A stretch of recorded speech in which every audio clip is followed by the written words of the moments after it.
بوڑھے باپ کی آخری نصیحت۔ کہا جاتا ہے کہ پرانے وقتوں میں بغداد کے شمال میں ایک چھوٹی سی بستی تھی جسے لوگ نور نگر کہتے تھے۔ وہاں ایک نیک دل مگر عمر رسیدہ بزرگ شیخ زین العابدین رہتے تھے۔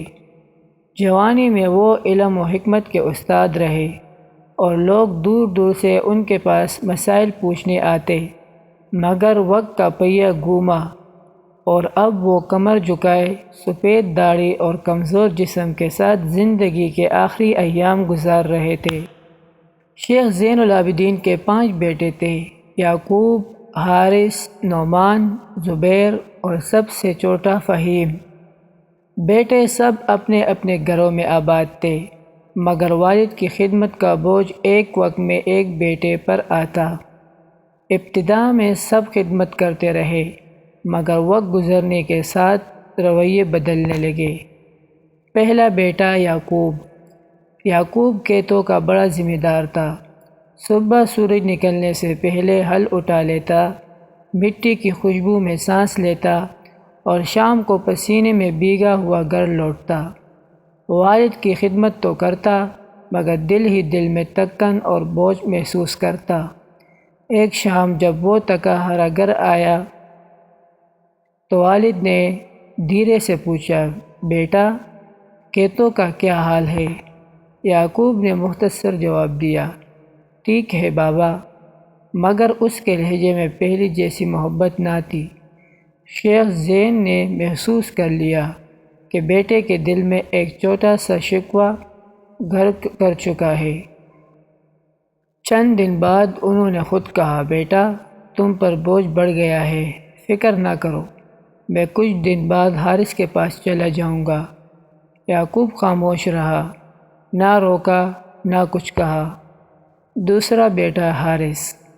حارث بغداد میں کامیاب تاجر تھا۔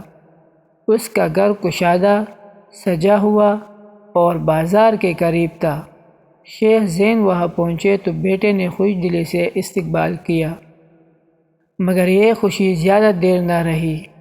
بیٹے کی بیوی اکثر طعنے دیتی، یہ گھر مہمانوں کے لیے نہیں ہے، ان کے اور بھی بیٹے ہیں، وہ بھی ذمہ داری اٹھا سکتے ہیں۔ ایک دن حارث نے کاروباری حساب کرتے ہوئے کہا، بابا، آپ چاہے تو میرے ساتھ دکان پر بیٹھ جایا کریں، تھوڑی مدد ہو جائے گی۔ بوڑھے نے مسکرا کر کہا، بیٹا، میرے ہاتھ اب تمہارے حساب کی سلیٹ پر نہیں چلتے۔ مگر حارث نے بات کا اثر نہ لیا۔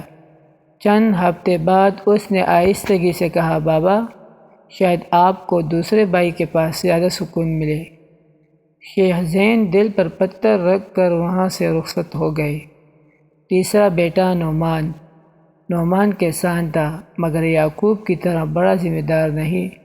دن بھر کھیت میں کام کرتا، شام کو بچوں کے ساتھ کھیلتا، والد کی عزت کرتا، مگر وقت نہ دے پاتا۔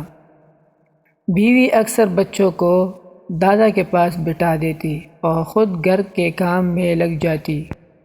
شیخ زین کمزور جسم کے ساتھ بچوں کو سنبھالتے، مگر دل میں چبھن محسوس کرتے کہ اب ان کی وہ حیثیت صرف بچوں کے رکھوالے کی رہ گئی ہے۔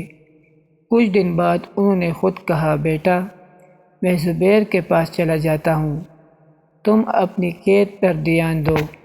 نعمان نے نہ روکا۔ چھوٹا بیٹا زبیر۔ زبیر کے چہرے پر خوشی تھی جب والد آئے، مگر خوشی کا سبب محبت نہیں بلکہ لالچ تھا۔ اس نے سوچا شاید والد کے پاس کچھ جمع پونجی ہو، مگر جب پتہ چلا کہ والد کے پاس صرف چند پرانے کپڑے اور کچھ کتابیں ہیں تو رویہ بدل گیا۔ بیوی نے صاف کہہ دیا، یہ بوجھ ہم کیوں اٹھائیں؟ زبیر نے بھی ایک دن کہہ دیا، بابا، فہیم کے پاس چلے جائیں، وہ اکیلا رہتا ہے، آپ کو وقت بھی دے سکے گا۔ پانچواں بیٹا فہیم۔ فہیم سب سے چھوٹا، غریب مگر دل کا بہت امیر تھا۔